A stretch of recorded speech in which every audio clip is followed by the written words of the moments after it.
brother or guru, what is to be said, I don't know. One who is behind all these type of atrocities, Dr. Ramanand, one who got a doctorate from JNU itself, and he is doing that medicine treatment to the society. He got doctorate from social medicine, is it not? So that treatment is going on. So such brother Dr. Ramanandji, distinguished scholars, esteemed delegates, and my dear friends.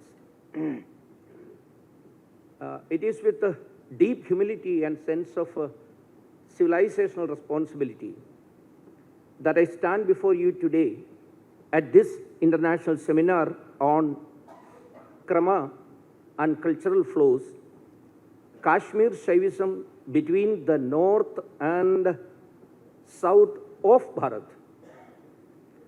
Some might have noticed the subtle change I have made in the title. I haven't said that North and South India. I have said North and South of Bharat. Somewhat our Honorable Chairperson has already mentioned about that division. I have deliberately rendered the title in this manner. For the terms we use already shape the frames within which we think. The familiar division of North India and South India, though convenient in modern discourse, belongs largely to colonial cartography and administrative logic. Our civilizational sources speak instead of Uttara Patha and Dakshina Patha, not as opposed cultural blocks, but as interconnected cultural corridors through which texts, rituals, ideas, teachers, and metaphysical insights traveled. This indigenous vision of space is beautifully captured in the Puranic assertion, Ekamevahi Tattvam Bahutha Pradibhati. The one reality appears in many forms. To speak of the north and south of Bharat, therefore, is not to invoke a binary, but to recall a spatial imagination in which cultural flows precede borders, movement precedes maps, and unity is sustained through circulation rather than uniformity. In this sense, our gathering today is not merely an academic exercise, it is also an act of decolonial remembrance, an attempt to recover how this civilization has historically known itself across time, space, language, and social form. Now, let us think about the speciality which I found in this seminar. Most conferences are organized around themes. This one, I would suggest, is organized around a question. What does it mean for a civilization to remember itself after centuries of colonial interruption and ideological distortion? When we speak of Krama and cultural flows, when we invoke Kashmir and Kerala in a single breath, we are entering into a reflection that moves far beyond any single text or region. We are in truth asking how Bharat knows itself, how it has historically known itself, how that self-knowledge was obscured, and how it might be reclaimed in our own time. That is what which I have already mentioned, that we all have that civilizational responsibility to fulfill. Here, we have to think about the very concept of nation itself. When we are talking about the continuity of this nation, right from the north to south or south to north, that is all about the Rashtra or nation. At the outset itself, let us think about Rashtra first of all. There are three types of thinking about the Rashtra concept of nation concept. First two are very much against the very concept of nation or Rashtra. Both of them are not considering this nation as an ancient one, even one. They are not considering it as one. So I have put two names for them, that ideologies. First one is Navarashtravada. To understand it, I would take a phrase from a famous speech, the Tryst with Destiny speech. I would like to take that particular phrase used by that great man from the Red Fort while he spoke. We are a nation in making. So from that particular phrase, you could understand that they are not believing in the nation itself. They are not considering that this nation existed before. Neither in the past nor in the present, and need not be in the future. Why I said so? If we are saying that we are making this nation, it was not a nation in the past. When we are making now, it is not a nation now also. There is a 50-50 chance to become a nation in the future. That's all.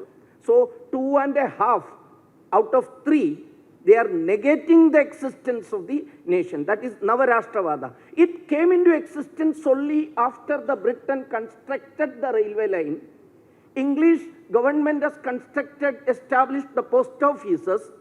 Then we have started becoming a nation. That is Navarashtravada or neo-nation concept. Second one, that is Bahurashtravada, multi-nation concept. Not one, it is many. A multiculturalism. And all these aspects are being told by some people, I don't want to name anyone, but they are also not considering this nation ever existed as one. But there is a concept, I feel, that we are all believing, those who have come for this conference, that is Chira Rashtravada, a permanent Rashtra concept. It was there even before Veda came into existence. This nation was there. That is why in the Vedas itself there is mentioning about Rashtra. If there was no nation before nation, there can never be a nation concept in the Veda. Samudra Paryanta Ekarat. Up to Samudra, right from Himalayas, there is a Rashtra. It is there. And also in Atharva Veda, how Rashtra came into existence has been clearly spelt out, clearly defined. Bhadramichanda Rishaya Survida Tapo Dikshamupasedu Regre Tato Rashtram Belamojascha Jadam Tadasmai Deva Mupasannamantu. The whole Devatas are giving namaskara to Rashtra, which was born out of the tapasya of the great rishis, did the tapasya for the welfare of the whole, not for him or his wife or his family. He did the tapasya for the Sorvida. This Sorvida concept is very much there in all theories, all traditions, all granthas of Bharata. Sarvepi Sukhinas Santu, Sarve Santu Niramaya. Everywhere you can see, even in the modern scriptures, like Vikramorvashiyam of Kalidasa, Sarvas Taradu Durgani, all must go beyond this Durga. So this Sorvida concept is there. That is the speciality of this Tirarashtravada. This Rashtra was there, it is here, and it will be there. That is the Rashtra concept we are saying. There are so many people, they have very much supported this view. I would like to mention one great thinker Bharat has produced, that is none other than Dr. Babasaheb Bhimarao Ramji Ambedkar. Ambedkar, when he was participating in the anthropology seminar in Columbia University in 1916, he mentioned about this oneness of this nation. That is not a mere geographical oneness, that is not a mere political oneness, it is a cultural, indubitable cultural unity. Let me quote from his famous speech, which has been published in the name Castes in India. I quote, "It is the unity of culture that is the basis of homogeneity. Taking this for granted, I venture to say that there is no country that can rival the Bharat. He has said India, but I have got a bit difficulty in saying India, India, India. Naturally, Bharat is coming out of me. I don't know why that disease came to me. That can rival the Bharat with respect to the unity of its culture. It is not only a geographical unity, but it has over and above all a deeper and a much more fundamental unity. This prayoga, this usage, you please specifically attend. The indubitable cultural unity that covers the land from end to end. That is what which we are discussing today also. Kashmir Shaivism between north and south of Bharat, between end to end of Bharat. This has been stated very clearly by Bhimrao Ramji Ambedkar there in his that most famous speech he delivered there in Columbia University. When we speak of national integration in contemporary Bharat, the conversation often remains confined to political structures, administrative unity, or constitutional definitions. While these are undoubtedly important, they represent only the outer framework of unity. Bharat was never held together merely by political power. Long before the idea of modern nation-state emerged, Bharat existed as a deeply integrated cultural and spiritual organism. Her unity arose not from uniformity, but from a shared metaphysical vision that allowed immense diversity to flourish without fragmentation. That I have already mentioned while I was explaining about the Chira Rashtra Vada. Yet under colonial rule, this organic unity was systematically misunderstood and at times deliberately misrepresented. Bharat was described as a mosaic, a congeries of races, an artificial assemblage of mutually hostile regions and communities. Our philosophical traditions were presented as abstract, world-denying speculations. Our rituals were relegated to the domain of superstition. Regional forms like Teyyam, many of you might have seen that Teyyam has been made in, as a, on the wall of the entrance point. That is Teyyam. From those delegates who came from Kerala knows it very well, but others may not know about it. That's why I said, Teyyam were catalogued as folk survivals, devoid of philosophical content, while refined metaphysical traditions like Kashmir Shaivism were either ignored or treated as esoteric curiosities. See, that's also a colonial construct that somewhat neglecting, belittling something very much valuable for Bharat as folk. This folk concept itself is a derogatory, erroneous concept. They have divided the whole society into two. One as a classic, modern, scientific society or urban-centered society. Others as folk.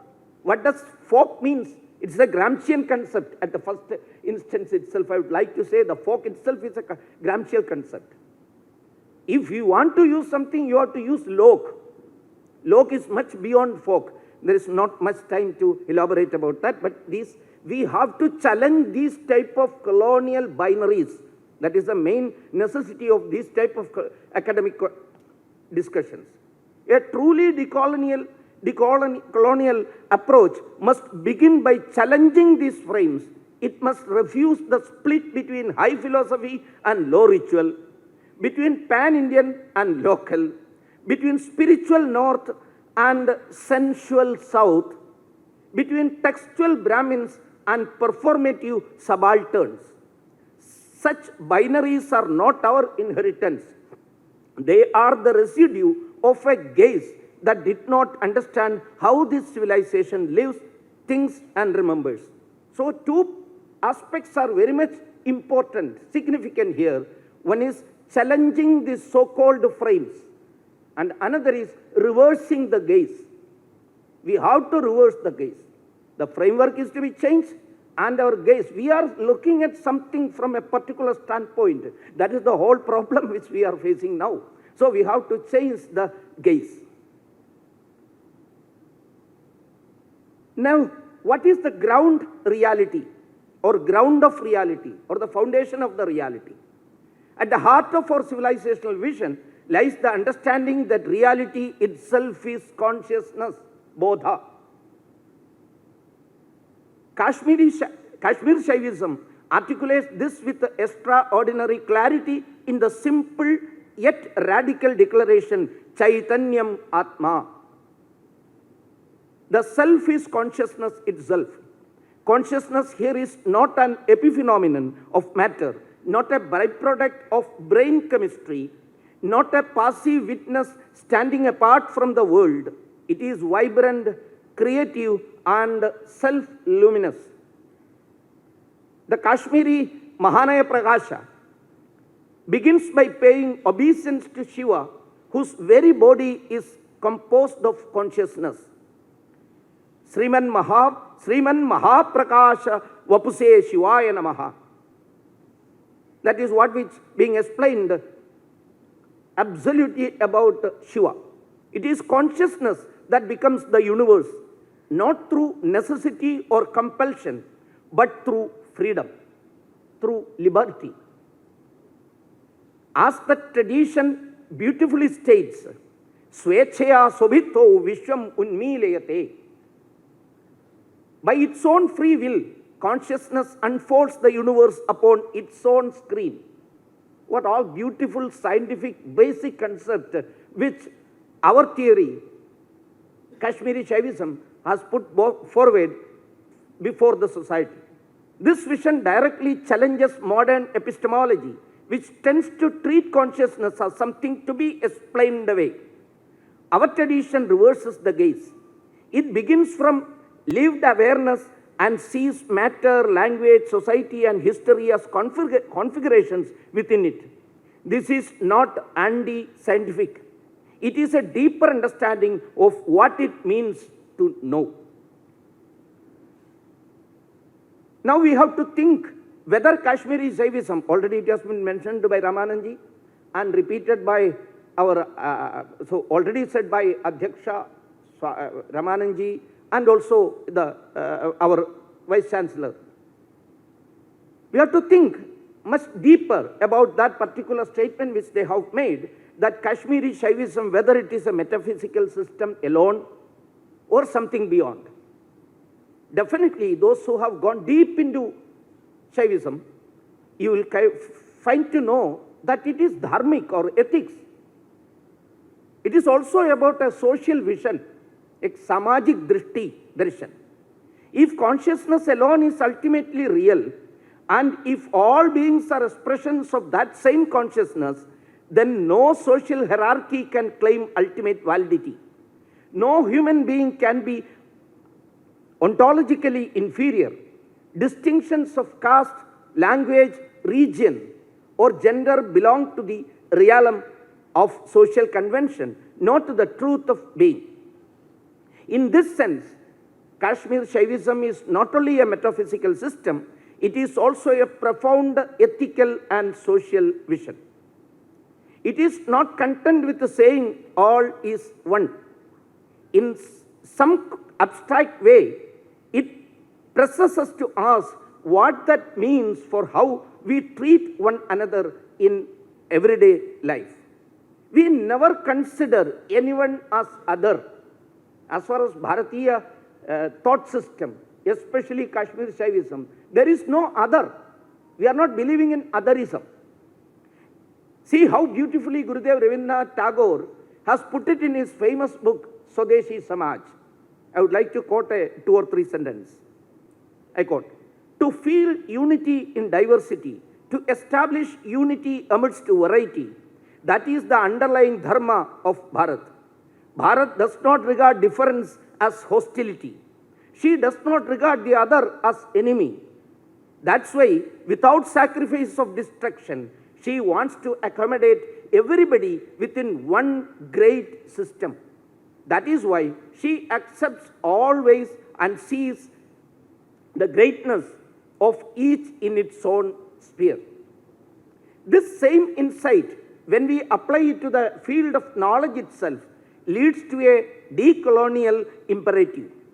If the one consciousness expresses itself in many forms, then Sanskrit Shastra and Malayalam mantra or Kannada mantra, Kashmiri philosophical verse and North Kerala oral performance or South Kannada oral performance are not. They embody its insights in blood and fire, costumes and gestures, possession and blessing. To watch a Theyyam performance with philosophical sensitivity is to see concepts like Shakti, Krama, Avesha, Anugraha, hierarchy, and transgression. So we have to, when we are watching a Theyyam,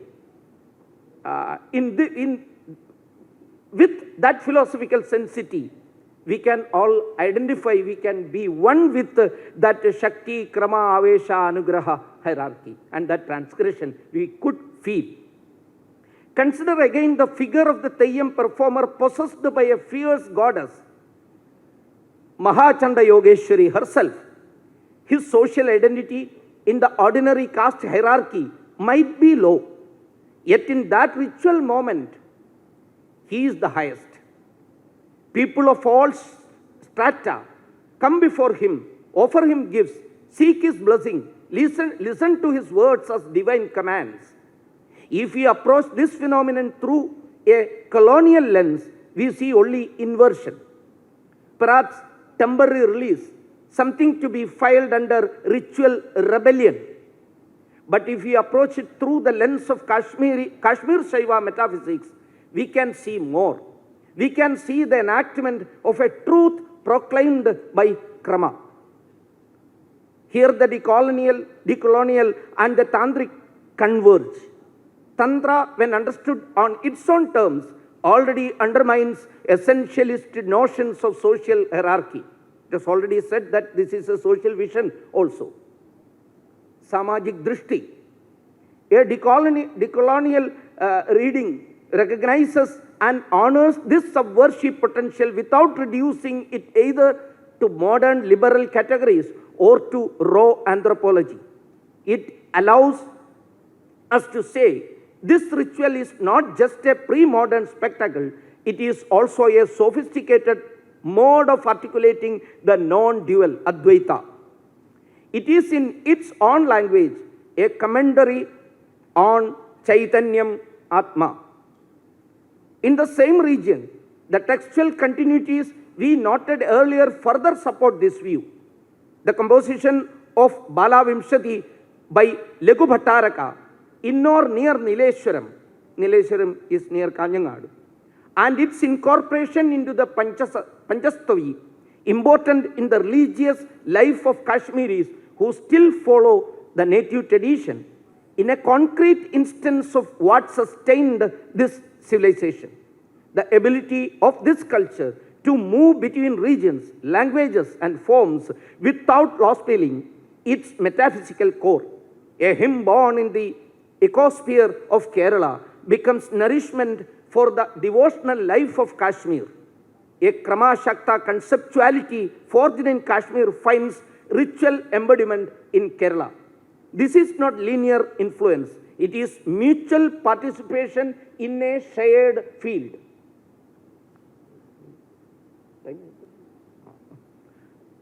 Our work is not only critiquing Western categories. Some may think that I have started with criticizing Western view or gaze or something. But our work is not just mere criticizing. It is also, and perhaps more importantly, about recovering these inner linkages, seeing how places like Kashmir and Kerala have always been in dialogue, how Sanskrit and regional language have cross-fertilized, how high philosophy and so-called low ritual actually belong to one continuum. It is about reclaiming our own categories, Krama, Spanda, Shakti, Pratyabhijna, as living tools for thinking rather than as philosophical museum pieces. Let us look more closely at the notion of cultural flows in this light. Colonial accounts often described the cultural influence in Bharat as something that flowed one way, from an imagined Aryan center to local peripheries, or from Sanskrit to vernaculars. Later, in some nationalist retellings, this narrative was inverted but not fundamentally challenged. Now the periphery asserted itself against the center. What remains under-examined is the older civilizational reality in which center and periphery were not hard opposites, in which Sanskrit and regional languages were part of one overlapping continuum, in which ritual and philosophy informed one another. Krama speaks of sequences, but not of absolute beginnings or ends. Each stage emerges from the one before and prepares the one after. Each stage emerges from the one before and prepares the one after. No stage is everything. No stage is nothing. The same can be said of our regional and textual traditions. Kashmir is not the origin of Shaiva thought, nor is Kerala a mere derivative. Each is a crystallization of a wider field. To map influence solely from north to south or south to north is to miss the deeper dynamic in which both participate. Why I have given much emphasis to this particular point, you are all intelligent people, you can understand. Some are nowadays saying that it has gone from here to there. Some sort of superiority mentality, rebellious mentality against the established facts. Similarly, the distinction between spiritual geography and political geography becomes crucial in our perspective. Modern Bharat inherited political maps, lines drawn to delineate provinces, states, districts. Ancient Bharat lived through spiritual maps, networks of tirthas, circuits of pilgrimage, mandala-based visualization of space. That has been somewhat mentioned by Honorable Adhyaksha in his speech also. Space. Routes traveled by monks and mendicants, by bards and teachers, by tantric gurus and their disciples. In such a world, what mattered was whether a place fit into a sacred geography, not whether it fell on this or that side of modern boundary. That particular sentence also has got great meaning also. Okay. Pilgrimage routes ignored distance. Mantra lineages flowed across mountains and rivers. A Kashmiri adept could travel south, bringing with him a lineage of Shakta mantras. A Kerala Tantrik could travel north, seeking initiation in a particular Krama stream. These movements were not recorded in colonial gazetteers. They lived in oral lineages, in temple chronicles, in the subtle resemblances between rituals far apart. To rebuild even a partial sense of this spiritual geography is a decolonial project of the highest order, because it allows us to see our own land anew, not as a patchwork of states, but as a living mandala. The Pidhas invoked by the practitioner in his own body assert that the nation's geography is made alive by sites that pulsate and radiate Shakti. The individual and the collective are not fundamentally different. Vyashti and Samashti. Akhanda mandalagaram vyaptam yena characharam tatpadam darshitam yena tasmai Sri Gurave Nama. When we are talking about Guru, Guru is such a person who gives this knowledge about this mandala, this Akhanda mandala kara. Brahmayamala speaks of a series of 9 lotuses, spans the body's axis from crest, that is Shikha, to feet, linked by a thread called Shakti Tandu. It further says, Nadhyatmena bina vahyam, Nadhyatmam vahya varjitam, Siddhe jnanakriyabhyam, Tadvidhiyam samprakashate. So, the periphery and the center both are important and both are illuminating mutually. The pair of inner and outer illuminate together through gnosis and ritual.